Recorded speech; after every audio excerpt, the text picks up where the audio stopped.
अल्लाह के नबी ने पूछा, आयशा तुम्हें किस चीज ने रुलाया? फरमाया, अल्लाह के नबी सल्लल्लाहु अलैहि वसल्लम अचानक जहन्नम का तसव्वुर करके मेरे आंखों में आंसू आ गए, मैं रोने लगी। आए अल्लाह के नबी, कयामत का दिन होगा, बड़ा सख्त दिन होगा, मैदान महशर का दिन होगा, बड़ा सख्त दिन होगा। क्या उस वक्त लोग अपने रिश्तेदारों को पहचानेंगे? क्या उस दिन लोग अपने रिश्तेदारों को पहचानेंगे? शौहर अपनी बीवी को पहचानेगा, बाप अपने बेटे को पहचानेगा भी या नहीं पहचानेगा? तो नबी अकरम सल्लल्लाहु अलैहि वसल्लम ने उस मौके पर जवाब दिया, आयशा इंदल मीजान, जब तराजू रखी जाएगी और नेकियां और बुराइयां तौली जा रही होंगी, उस वक्त कोई किसी को नहीं पहचानेगा। बाप अपने बेटे को नहीं पहचानेगा, शौहर अपनी बीवी को नहीं पहचानेगा, मां अपनी बेटी को नहीं पहचानेगी, भाई अपने बहन को नहीं पहचानेगा। हर इंसान को यह फिक्र होगी कि इस तराजू में जो हमारी नेकियां और बुराइयां तौली जा रही हैं, हमारी नेकियों का पलड़ा भारी होता है या नहीं, हमारी बुराइयों का पलड़ा उठता है या नहीं, हमारी नेकियां बुराइयों से ज्यादा होती हैं या नहीं। जिस वक्त नेकियां और बुराइयां तौली जाएंगी, कोई किसी का ख्याल न करेगा, किसी को किसी की परवाह नहीं होगी, किसी को किसी की परवाह नहीं।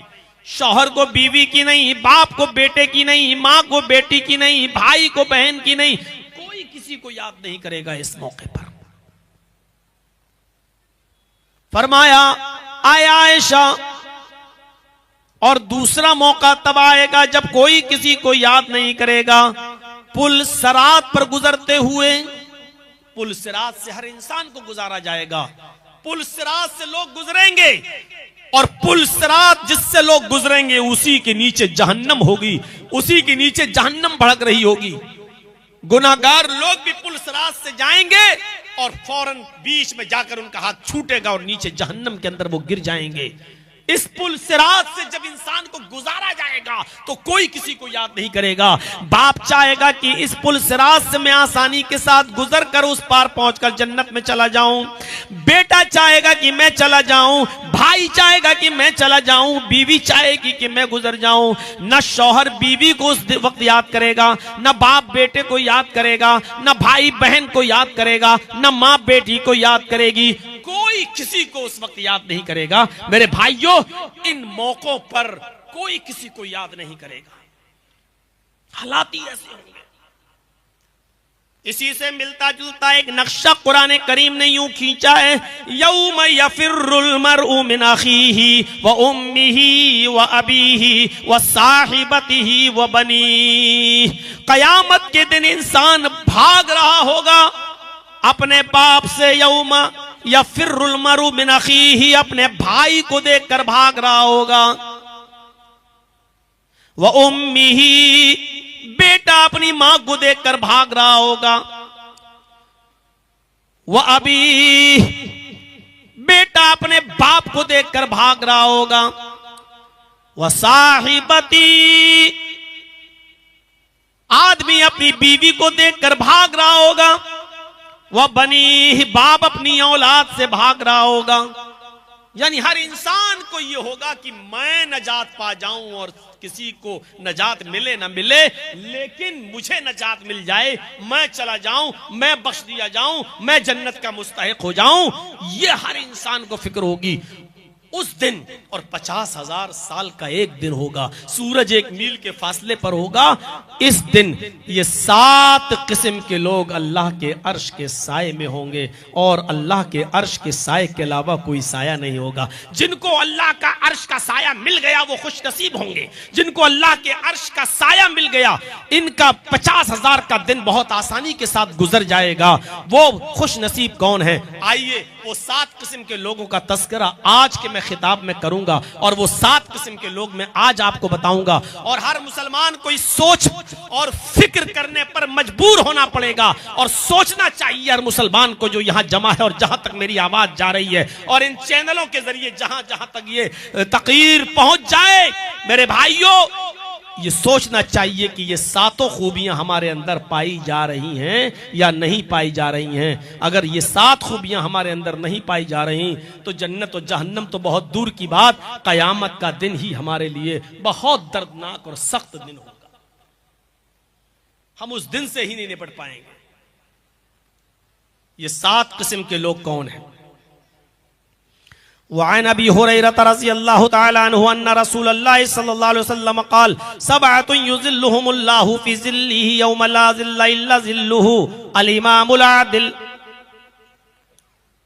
नबी अकरम सल्लल्लाहु अलैहि वसल्लम ने फरमाया, सात किस्म के लोग अर्श के साए में होंगे। उस दिन अल्लाह के अर्श के साए के अलावा कोई दूसरा साया नहीं होगा। पहला शख्स जो उस अर्श के साए में होगा वो कौन? अल इमामुल आदिल, अदलो इंसाफ करने वाला अमीर, अदलो इंसाफ करने वाला हाकिम, अदलो इंसाफ करने वाला जिम्मेदार शख्स। अदलो इंसाफ आज हमारे समाज और मुआशरे में कहां बाकी रह गया है? यह हदीस सिर्फ अमीर के लिए ही नहीं है, यह हदीस सिर्फ हाकिम वक्त और अमीरुल मोमिनीन ही के लिए नहीं है। आप भी हाकिम हैं। कुल्लुकुम मसऊलुन कुल्लुकुम राइन व कुल्लुकुम मसऊलुन अन रायती। तुम में से हर शख्स राई है, चरवाहा है, और उससे उसकी चरागाह के बारे में सवाल होगा। एक बाप अपने घर का निगरान है, बाप से उसके घर के ताल्लुक से, मर्द से उसके घर के ताल्लुक से सवाल किया जाएगा। याद रखिएगा,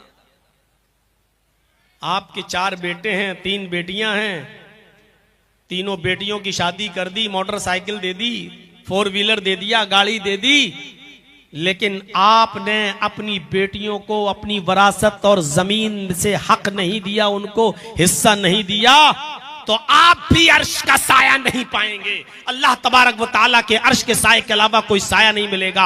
आप जालिम की हैसियत से मैदान महशर में खड़े होंगे। हर बाप यहां तसव्वुर करे और सोचे। आप ये मत सोचो कि इस हम्माम में सिर्फ आप सब नंगे हो, ये स्टेज पर बैठे हुए बड़े बड़े मुल्ला मौलवी नंगे नजर आएंगे। बेटी की शादी कर दी, दे तो दी मोटरसाइकिल, अब जमीन में से हिस्सा भी मिलेगा। मिलेगा। गाड़ी देने के बारे में अल्लाह के नबी का हुक्म नहीं है, 4 व्हीलर देने के लिए अल्लाह के रसूल ने नहीं कहा था, लेकिन जमीन वरासत का हकदार अल्लाह ने बेटी को भी बनाया है, अल्लाह ने भी और अल्लाह के रसूल ने, वो आपको देना पड़ेगा। 50 लाख का जहेज दे दो तब भी बेटी का हक नहीं मार सकते हो आप, बहन का हक नहीं मार सकते हो आप। कभी कभी हंसी आती है, ऐसे ऐसे लोग मुत्तकी बनते हैं। अब हमारे इटावा में एक नौजवान आदमी था बेचारा, हमारे इटावा का, मैं वुजू बना रहा हूं रमजान के महीने में, इस रमजान में नहीं, दूसरे रमजान की बात कर रहा हूं, वुजू बना रहा हूं तो कुल्ला कर रहा, वो भी जोहर की नमाज का वक्त था, जुमेरात का दिन, कुल्ला कर रहा है, और कुल्ला करने के बाद मस्जिद में, और बाद में कहता है मौलाना ये रोजे की हालत में जो कुल्ला करता हूं ना, तो इस जबान में थोड़ा सा पानी लगा रहता है, ऐसे ऐसे कुल्ला कर दिया तो थोड़ा सा तो लगा है ना जबान में, अगर ये थूक के जरिए ये जबान का लगा हुआ पानी अगर पेट में चला जाए तो इससे रोजे में कोई फर्क तो नहीं पड़ेगा। मैंने कहा यार बड़ा मुत्तकी आदमी है, कितना बारीक सवाल कर रहा है। मैंने कहा ठीक है, आपने मसला पूछा है, ये बहुत से लोगों के जहनों में खटकता है, कल इंशाअल्लाह जुमे के खुतबा में हम इसको क्लियर कर देंगे और सबको मालूम हो जाएगा, तो कल तक इंतजार करो। अब मस्जिद में जितने लोग नमाज पढ़ने वाले थे हमसे बाद में पूछने लगे मौलाना ये क्या पूछ रहा था, मैंने कहा कल बताऊंगा। कि मौलाना ये क्या पूछ रहा था, मैंने कहा कल बताऊंगा, इसके मसले का जवाब कल दूंगा। तो 1-2 मेरे बहुत करीबी लोग थे, मैंने कहा यार वो ऐसा ऐसे पूछ रहा था, तो हमने कहा कल बताएंगे, कल सबको पता चल जाएगा इंशाल्लाह। कहने लगा 900 चूहे खा के बिल्ली चली हज को, क्यों? पता चला कि वो उसकी बहनें उससे नाराज, उसकी बेटी उससे नाराज, उसका बाप उससे नाराज। पता लगाया तो बाप को कोई और रीजन बाप ने बताया कि वो इंसाफ का तकाजा यह था कि मैं अपने दोनों बेटों को बराबर बराबर दूं, लेकिन इसने कमीने ने अपने भाई का हक मारा। बहन की शिकायत यह थी कि ये हमें भी हक नहीं दे रहा है। बेटी की शिकायत यह थी कि ये मेरा भी हक मारे बैठा हुआ है। अब दूसरे दिन जब जुमा था, खुतबा था, मैंने उसी खुतबे में 25 मिनट तक तो सही खुतबा दिया और 5 मिनट जब रह गए तो उसी में मैंने नंगा किया और मैंने कहा कि लोग मुझसे मसला पूछते हैं कि जर्जी साहब, रोजे की हालत में कुल्ला करते वक्त जबान का लगा हुआ पानी थूक के जरिए अगर अंदर चला जाए तो उससे रोजे पे कोई फर्क तो नहीं पड़ता। ये मसले वो पूछते हैं कि जिनका बाप उनसे राजी नहीं है, जिसकी माँ राजी नहीं है और जिसकी बहनों का हक मारे खाया हुआ है, जो अपनी बेटी को हक देने का इनकार करता है और नहीं देता है, जिसकी बेटी नाराज, बहनें नाराज, जिन सबके हक मार चुका और वो सवाल कर रहा है कि मौलाना साहब हलक के जरिए पानी अंदर चला जाए तो कोई रोजे में नुकसान तो नहीं है। ये ऐसा ही समझो कि कोई शख्स ये कहे कि हराम की हालत में मच्छर मारना कैसा है और वो खुद बेचारा 15-15, 20-20 मर्डर किया हुआ, और वो सवाल करे कि रोजे की हालत में मच्छर मारना कैसा है। ये बिल्कुल वैसा ही सवाल है। हक मार के खा गया। सब नंगे नजर आएंगे। शादियां तो बड़े शौक से कर देते हो। 15 साल का अरसा हो गया, मुझे बताइए कितनी चेंजिंग आई 15 साल में? जहेज बंद हुआ, गाड़ियां बंद हुई नहीं। तो आप 15 साल पहले जहां खड़े थे आज भी आप वहीं खड़े हुए हो। जहां 15 साल पहले थे आज भी वहीं आप हैं। और उनसे पूछो कि जो अपनी बेटियों को गाड़ियां दे देते हैं, क्या वो जमीन और जायदाद में अपनी बेटियों को हक देते हैं या नहीं देते? इसमें कोई शक नहीं कि बाप की जिंदगी में किसी भी औलाद का कोई हक नहीं है। वो अपनी बाप की जिंदगी में कुछ नहीं ले सकता है। वरासत बाप के मरने के बाद तकसीम होगी, लेकिन जितनी जितनी होनी चाहिए, बेटे का कितना हक, बेटी का कितना हक, क्या उसको मिलता है? क्या कोई बाप मरने से पहले ये वसीयत करता है कि कुरान और हदीस के मुताबिक मेरे औलाद को कुरान और हदीस के मुताबिक हिस्से दिए जाएं और मेरी बेटियों को भी कुरान और हदीस के मुताबिक, मेरी बहन को भी कुरान हदीस के मुताबिक, मेरी माँ को भी कुरान हदीस के मुताबिक उसका हक दिया जाए? क्या कोई वसीयत करके जाता है? आप अपने घर के जिम्मेदार नहीं हैं। अल इमामुल आदिल, अदल व इंसाफ करने वाला शख्स कयामत के दिन सबसे अर्श के साए में होगा। पहली चीज में ही हम नंगे नजर आ रहे हैं। अभी तो 7 चीजें हैं, अभी तो हमें आपको 7 बताना है। पहली चीज में ही हम नंगे नजर आ रहे हैं। सुन लो, जो बाप अपनी औलाद के साथ इंसाफ नहीं करता। हजरत नौमान इब्ने बशीर फरमाते हैं कि मेरे बाप मुझे अल्लाह के रसूल सल्लल्लाहु अलैहि वसल्लम के पास ले गए। मेरे बाप मुझे अल्लाह के नबी सल्लल्लाहु अलैहि वसल्लम के पास ले गए और कहने लगे कि अल्लाह के रसूल, ये मेरा बेटा है। नौमान इब्ने बशीर कह रहे हैं, आए अल्लाह के नबी, ये मेरा बेटा है।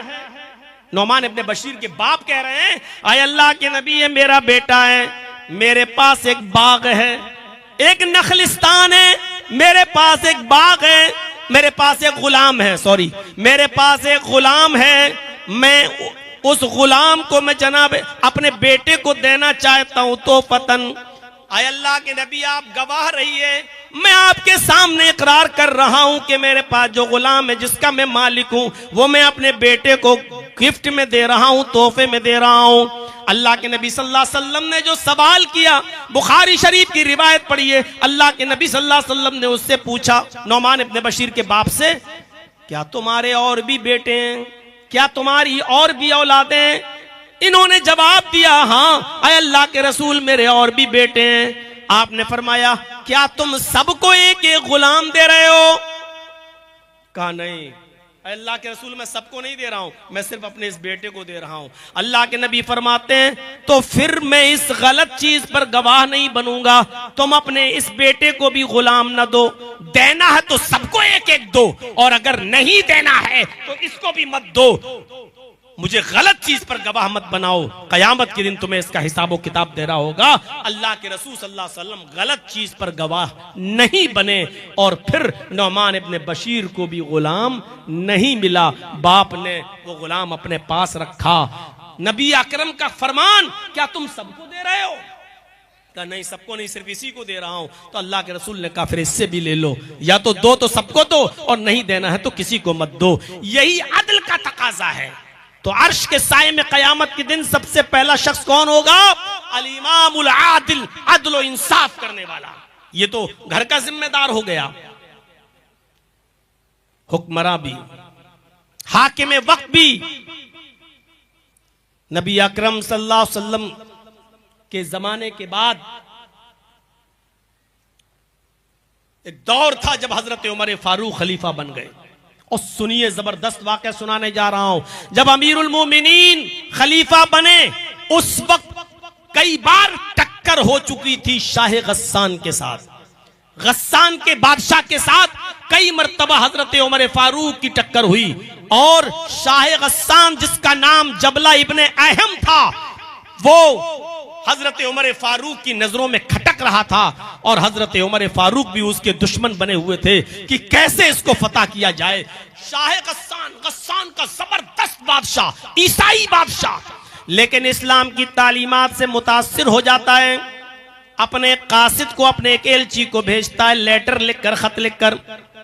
और उस खत में उसने ये लिखा कि अमीरुल मोमिनीन उमर इब्न खत्ताब, मैं इस्लाम की तालीम से मुतासिर होकर इस्लाम कबूल करना चाहता हूं, और मैं आपसे मुलाकात करना चाहता हूं, और आपसे मुलाकात करके मैं इस्लाम कबूल करने पर आमादा हूं। क्या मुझे इस्लाम की छाया में जगह मिलेगी? क्या मुझे इस्लाम के अंदर शरण मिलेगी? क्या मैं इस्लाम कबूल करने का मौका मुझे मिलेगा? क्या आप मुझे माफ करेंगे? ये लेटर लिख कर वो अपने कासिद और अपने दूत के जरिए भेजता है हजरत उमर फारूक के पास। उसको उम्मीद नहीं थी कि हजरत उमर मेरे इतने बड़े दुश्मन और मुझे माफ कर देंगे। उसको उम्मीद नहीं थी कि हजरत उमर मुझे इतनी आसानी के साथ कबूल कर लेंगे।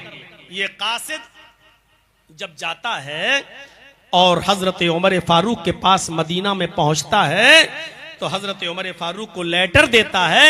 हजरत उमर फारूक ने उस खत को पढ़ा और पढ़ने के बाद उसी खत के पीछे ये लिखकर जवाब दे दिया, ऐ शाह गस्सान, तुम फौरन चले आओ, तुम्हारी सारी खताएं माफ कर दी जाएंगी, तुम्हारी सारी खताएं दरगुजर कर दी जाएंगी, और इस्लाम की पवित्र छाया में, शीतल छाया में तुम्हें जगह दी जाएगी।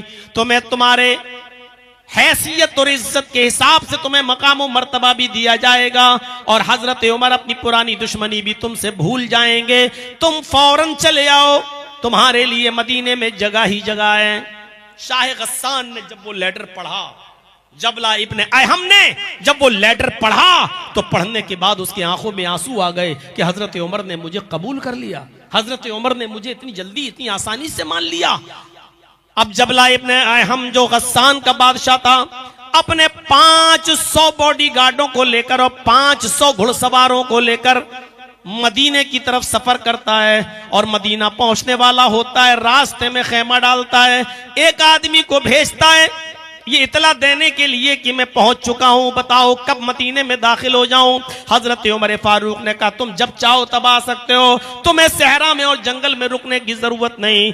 जब शाह गस्सान मदीने में दाखिल होता है तो उसके सर पर मुकुट है, ताज है, और डायमंड, हीरे के 2 मोती जड़े हुए हैं। बहुत ही शानदार शाहाना तरीके से जाता है, मदीने में दाखिल हो रहा है, और उधर मदीने में हजरत उमर उसकी इज्जत कर रहे हैं, और उमर फारूक और उनकी पूरी फौज इनकी खातिर मदारात में लगी। शाह गस्सान इस्लाम ले आया, और इसके साथ 500 लोग भी इस्लाम ले आए। कुछ दिन मदीने में कयाम किया। जो बात बताने की है वो अब शुरू हो रही है। शाह गस्सान इस्लाम ले आया, कुछ दिन मदीने में रुका, और जब मदीने में रुका रहा तो इसी दरमियान हज का मौसम आ गया। हज का मौसम आ गया। हजरत उमर और मदीने के बहुत से लोग मक्के की तरफ हज करने के लिए रवाना हो गए, जाने लगे। हजरत उमर ने शाह गस्सान से कहा, जबला अच्छा मौका है, तुमने अभी नया नया इस्लाम कबूल किया है, चलो तुम भी हज की दौलत से माला माल हो जाओ, पता नहीं आइंदा साल जिंदगी रहे न रहे, तुम भी हज कर लो। शाह गस्सान भी अपने 500 घुड़सवारों के साथ तैयार हो जाता और कहता है कि अमीरुल मोमिनीन, मुझे भी हज करने जाना है, मैं भी हज करना चाहता हूं। उसने शाहाना लिबास पहना, और जब वो मीकात पर पहुंचा तो उसने एहराम बांधा, और एहराम बांधने के बाद मदीने से जब वो मक्के में जाता है तो एहराम में 2 कपड़े पहने जाते हैं, नीचे एक बिना सिली हुई लुंगी और ऊपर एक चादर डाल ली जाती है। शाह गस्सान बेहतरीन लुंगी पहने हुए, चूंकि गस्सान का बादशाह था, पैसों की दौलत की कमी नहीं थी, इसलिए वो शानदार लुंगी पहने हुए है और ऊपर से चादर ओढ़े हुए है। खाने काबा का तवाफ शुरू हो जाता है। वो पहला चक्कर लगाने में कामयाब रहा। दूसरा चक्कर जब शाह गस्सान लगा रहा है तो भीड़ ज्यादा होने की वजह से एक देहाती नौजवान, एक एराबी नौजवान का पैर उसकी चादर पर रख गया। भीड़ थी बहुत ज्यादा, तो अचानक धोखे से ये इस नौजवान का, इस देहाती का पैर उसकी चादर पर रख गया, जिससे शाह गस्सान आगे बढ़ता है तो उसकी लुंगी खुल जाती है। लेकिन चादर जो जिस्म पर पड़ी हुई थी वो इतनी लंबी थी कि जिसकी वजह से उसका सतर नहीं दिखाई देता। सिर्फ लुंगी खुल गई लेकिन सतर नहीं खुला। उस नौजवान ने जल्दी से वो चादर उठाई और शाह गस्सान को दे दी। लीजिए, धोखे से मेरा पैर इस पर रख गया, लीजिए ये लुंगी आप पहनिए। शाह गस्सान चूंकि बादशाह था, तकब्बुर था, नया नया इस्लाम लाया था, उसको नहीं मालूम था कि इस्लाम लाने के बाद हमें क्या क्या छोड़ना पड़ेगा। उसने पीछे मुड़ के देखा, एक मामूली आदमी, एक नौजवान देहाती जिसके एहराम पर कपड़े पर जोड़ लगे हुए हैं, पैबंद लगे हुए हैं। कहा, गरीब आदमी, देहाती, तूने मेरी चादर पर पैर रखकर मेरी लुंगी खोल दी। इसने एक थप्पड़, जोरदार थप्पड़ उस नौजवान को रसीद कर दिया। इस बादशाह ने, जबला इब्ने अयहम ने एक थप्पड़ उस नौजवान को मारा। थप्पड़ इतनी जोर से मारा कि उस नौजवान की एक आंख फूट गई, उसकी आंख का ढेला बाहर आ गया। उस नौजवान ने उस वक्त कुछ नहीं कहा और तवाफ करने लगा। शाह गस्सान ने भी अपना तवाफ किया। जब ये नौजवान तवाफ करने के बाद अपने कबीले में पहुंचता है, जब ये नौजवान तवाफ करके अपने कबीले में जाता है, वहां के लोगों ने पूछा कि तुम्हारी आंख कैसे फूट गई। इसने पूरी की पूरी बात बताई तो पूरा कबीला गुस्सा हो गया। अरे होगा बादशाह अपने इलाके का तो जिसको चाहेगा उसको मारेगा, जिसकी आंख फोड़ना चाहेगा फोड़ देगा, ये कैसे हो जाएगा। उठो तुम हमारे पास चलो, हजरत उमर फारूक के पास चलते, मुझे इंसाफ चाहिए, आदल चाहिए। और पूरा कबीला इस नौजवान को जिसकी आंख फूटी थी लेकर हजरत उमर फारूक के पास वहीं मक्के में पहुंच जाता है। हजरत उमर फारूक को पूरी बात बताई जाती है। हजरत उमर फारूक ने उस नौजवान से पूछा, उस नौजवान ने कहा, अमीरुल मोमिनीन, धोखे से मेरा पैर उसकी चादर पर रख गया और उसकी चादर खुल गई, उसकी लुंगी खुल गई। उसने मुझे थप्पड़ मारा और इतनी जोर से मारा कि उसके थप्पड़ से मेरी आंख फूट गई। शाह गस्सान को बुलाया गया, इधर आओ। आया। अब दोनों में जो गुफ्तगू हुई वो कुछ इस अंदाज से गुफ्तगू थी। हजरत उमर फारूक ने कहा, शाह गस्सान, तुमने इस नौजवान की आंख क्यों फोड़ी? शाह गस्सान का जवाब था, अमीरुल मोमिनीन, इस नौजवान ने मेरी लुंगी पर अपना पैर रख दिया जिसकी वजह से मेरी लुंगी खुल गई। यह गरीब आदमी, फटे पुराने कपड़े पहनकर, एहराम पहनकर आने वाला, यह आदमी मेरी चादर पर पैर रखेगा। मैंने एक थप्पड़ मारा और थप्पड़ जोर से लग गया, उसकी आंख फूट गई। हजरत उमर फारूक रज़ियल्लाहु ताला अन्हु ने कहा, शाह गस्सान, उसने मुझे बताया है कि धोखे से उसका पैर चादर पर रख गया था, जिसकी वजह से ये चादर तुम्हारी खुल गई, लुंगी खुल गई। इतनी छोटी सी गलती की इतनी बड़ी सजा तुमने उसको दी, ये मुनासिब नहीं। शाह गस्सान ने कहा, ठीक है, कोई बात नहीं, हो गई गलती, मार दिया थप्पड़। आप एक गरीब आदमी को बचाने में इतना इंटरेस्ट क्यों ले रहे हैं? अय अमीरुल मोमिनीन, ठीक है, हो गई, मार दिया थप्पड़, लेकिन आप उसको बचाने में क्यों लगे हैं? एक गरीब आदमी को क्यों बचा रहे हैं? हजरत उमर फारूक ने कहा, शाह गस्सान, इस्लाम लाने के बाद अमीर और गरीब का फर्क नहीं रहता है। इस्लाम की तालीम यही है कि अमीर और गरीब सब बराबर हैं। अय शाह गस्सान, तुम बहुत बुरा जुमला अदा कर रहे हो। तुम्हें इंसाफ, तुम्हारे साथ इंसाफ किया जाएगा और इस नौजवान को इंसाफ मिलना चाहिए। शाह गस्सान ने कहा, अच्छा ठीक है, तो बताइए मुझे क्या करना होगा। बहुत मामूली सी चीज। हजरत उमर ने कहा, बहुत मामूली सी चीज। कहा क्या? इस आदमी से माफी मांग लो, इस नौजवान से माफी मांग लो, इस देहाती से माफी मांग लो। अगर ये माफ कर देता है तो कुछ नहीं, और अगर माफ नहीं करता तो कुछ ले दे के मामला बना लो। जितने में वो तैयार हो जाए उसको उसकी आंख का नुकसान दे दिया जाए, जितने में वो राजी हो जाए ये माल उसको दे दिया जाए, तुम्हें छोड़ दिया जाएगा। हजरत उमर फारूक से शाह गस्सान ने कहा, अमीरुल मोमिनीन, मैं एक मामूली और गरीब आदमी से माफी तो मांग नहीं सकता, ये नहीं होगा। इसने मेरी लुंगी पर पैर रखा है, गलती पहले उसने की, मैंने थप्पड़ मार दिया, उसकी आंख फूट गई। मैं इसको कुछ ले दे के भी मामला नहीं बनाना चाहता, न मैं माफी मांगूंगा न कुछ ले दे के मामला बनाऊंगा। अब बताइए इंसाफ का तकाजा क्या है? इस नौजवान को कैसे इंसाफ दिलाना चाहते हैं? अमीरुल मोमिनीन हजरत उमर ने कहा, तो फिर तैयार हो जाओ, आंख के बदले आंख, तुम्हारी भी आंख फोड़ी जाएगी। पढ़िए सीरत फारूक अल्लामा शिबली नौमानी की। मेरे भाइयों, कहा कि तुम्हारी भी आंख फोड़ी जाएगी। बिदक गया, झुरझुरी तारी हो गई। मैं गस्सान का बादशाह, अमीरुल मोमिनीन, मेरी आंख फोड़ी जाएगी। आप जानते हैं किससे बात कर रहे हैं? मैं गस्सान का बादशाह रह चुका हूं, मेरा बाप भी बादशाह रह चुका है, मेरा दादा भी बादशाह रह चुका है। बादशाहत मेरे खानदान से चली आ रही है, बादशाहत मेरे खानदान की रखेल है। ये ओहदे मुझे खानदान से चले आ रहे हैं और मैं इससे माफी मांगूंगा। हजरत उमर ने कहा, नहीं मत मांगो, आंख के बदले आंख।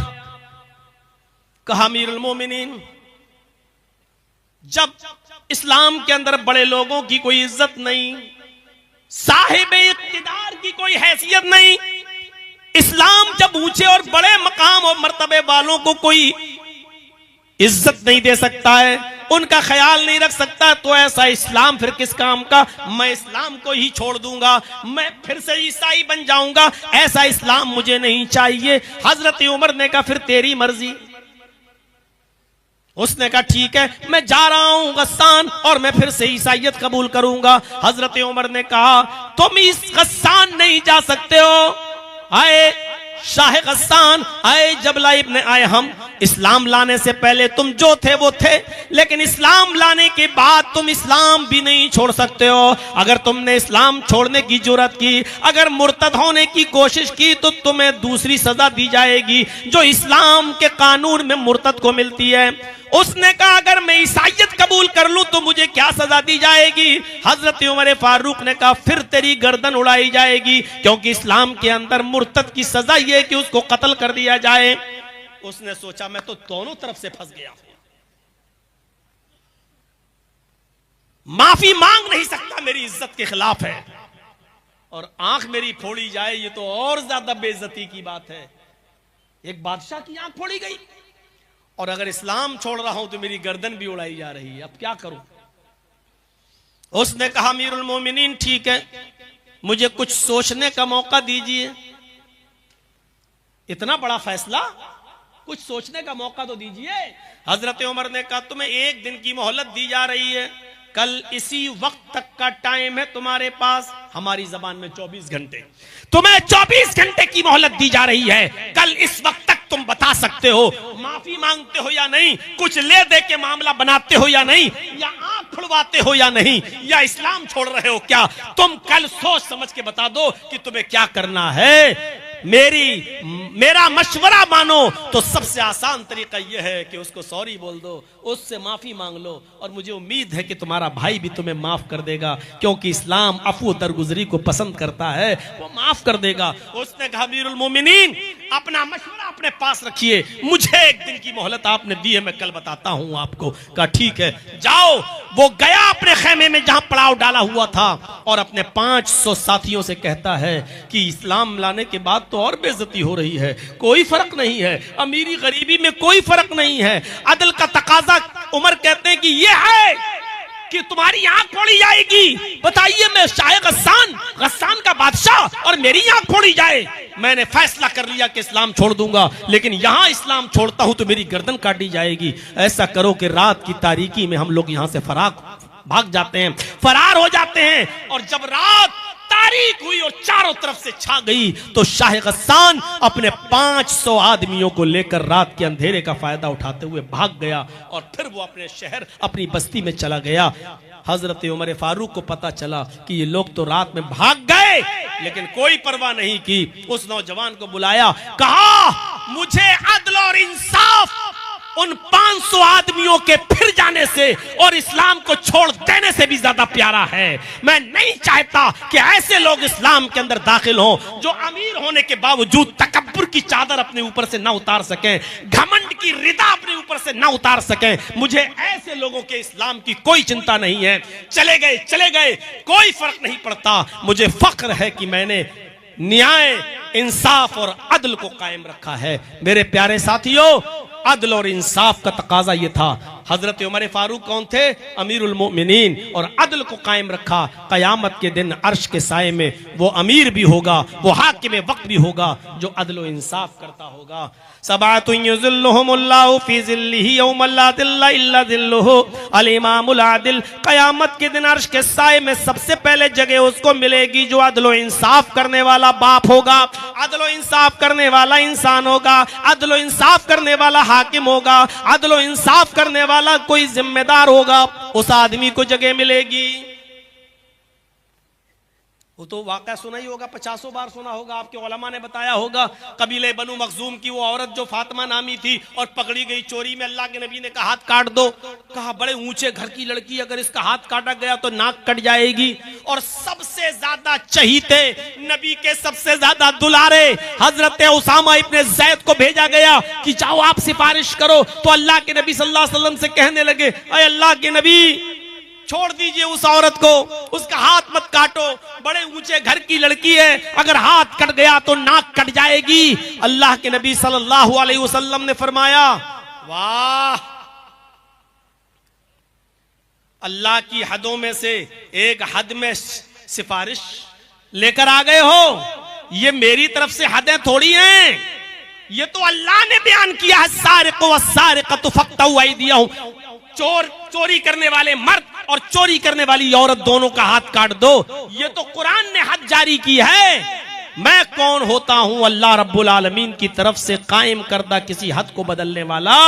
उसका हाथ काटा जाएगा और जब हाथ उसका काट दिया गया तो तमाम लोगों ने कहा, अल्लाह के रसूल बड़ी नाक कट रही है, सुबकी हो रही है। लोग कह रहे हैं कि अमीरों का भी ख्याल नहीं रखा जाता है इस्लाम में। तो अल्लाह के नबी सल्लल्लाहु अलैहि वसल्लम ने उस वक्त जो तारीखी जवाब दिया वो हदीस की किताबों में मौजूद है। लौ अन्ना फातिमा बिन्त मुहम्मद सरकत लक़तअतु यदहा, उसने चोरी की, अगर उसकी जगह पर मोहम्मद की अपनी बेटी फातिमा भी चोरी करती तो मैं उसका भी हाथ काट देता, क्योंकि यह अदल है, यह इंसाफ है। जो चोरी करेगा और वो निसाब को, हद को पहुंचेगी तो उसको जो है सजा दिया जाएगा, चाहे वो मर्द हो या औरत। लिहाजा मेरी बेटी भी अगर चोरी करती तो उसका भी हाथ में काट देता।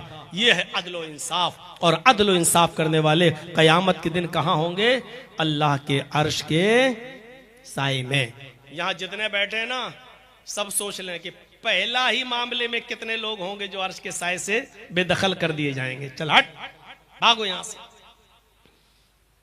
पहली चीज। अब आगे चलिए, आगे नौजवानों के लिए। आज का नौजवान अल्लाह ही बेहतर जाने कि अर्श के साए में जगह पा पाएगा या नहीं पा पाएगा। जो आदमी जलसों में भी मोबाइल खड़ा करके वीडियो बना रहा हो, जिसको जलसे से ज्यादा अपने यूट्यूब चैनल की फिक्र हो और अपनी कमाई की फिक्र हो, वो आदमी अल्लाह के अर्श के साए में। वशाबुन नशा फी इबादत रब्बिही, हाय हाय, क्या बात कही अल्लाह के रसूल सल्लल्लाहु अलैहि वसल्लम ने। वो नौजवान, वो जवान जो अपने रब की इबादत में मसरूफ है। इबादत सिर्फ नमाज ही नहीं होती है, बस गए जोहर में 4 रकात पढ़ के चले आए, मगरिब में 3 पढ़ के चले आए, ईशा में 4 रकात पढ़ के चले आए। इबादत सिर्फ यही नहीं होती। जो चीज भी इबादत कहलाती है, और वो नौजवान जो अल्लाह की इबादत में हर वक्त मसरूफ है, वो अल्लाह के अर्श के साए में होगा। वो उक़बा इब्ने नाफे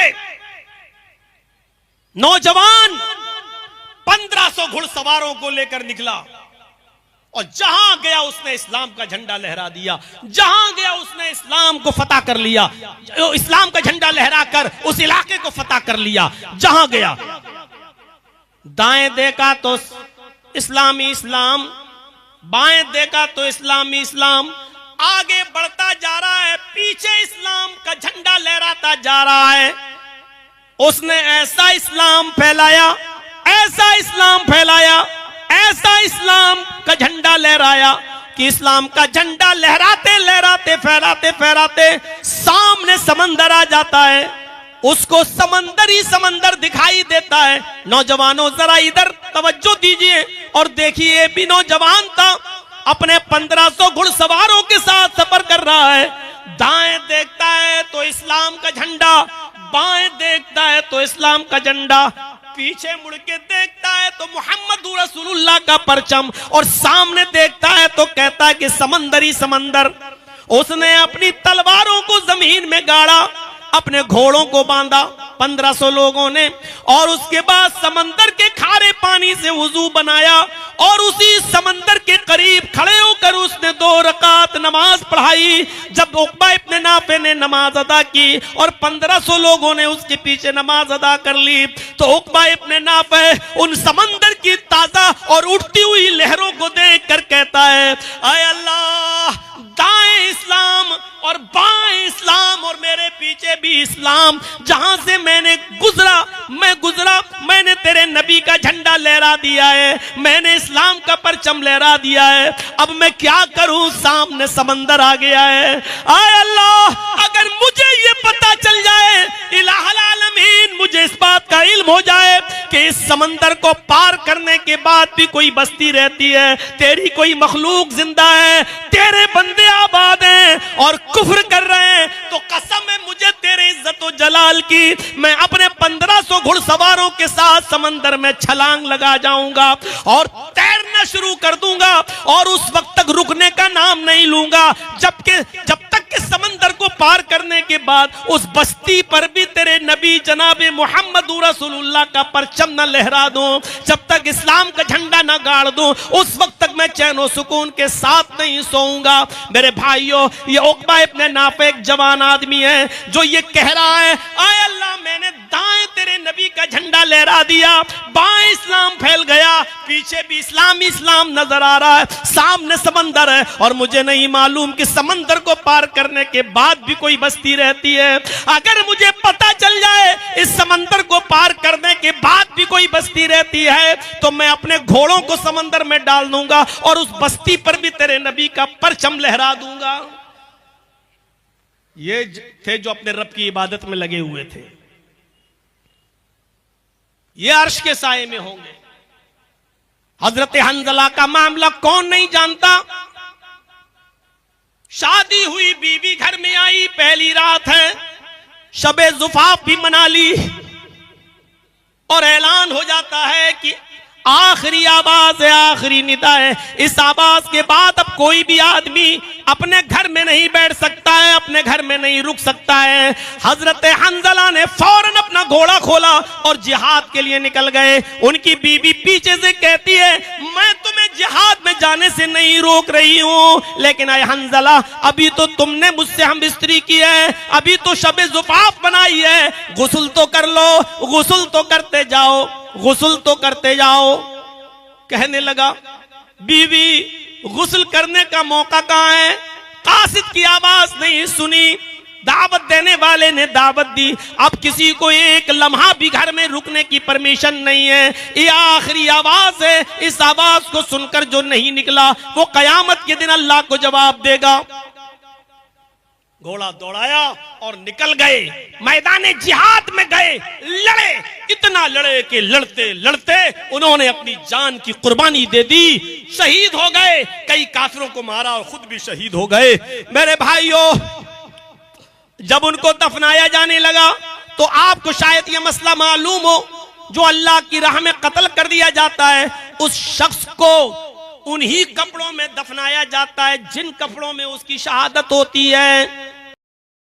अस्सलामु अलैकुम दोस्तों, उम्मीद करता हूँ कि आप सभी हजरात को मौलाना जर्जी साहब का बयान अच्छा लगा होगा। अगर अच्छा लगा है तो हमारे चैनल को कर देना सब्सक्राइब, वीडियो कर देना लाइक। मिलते हैं नेक्स्ट वीडियो में। खुदा हाफिज।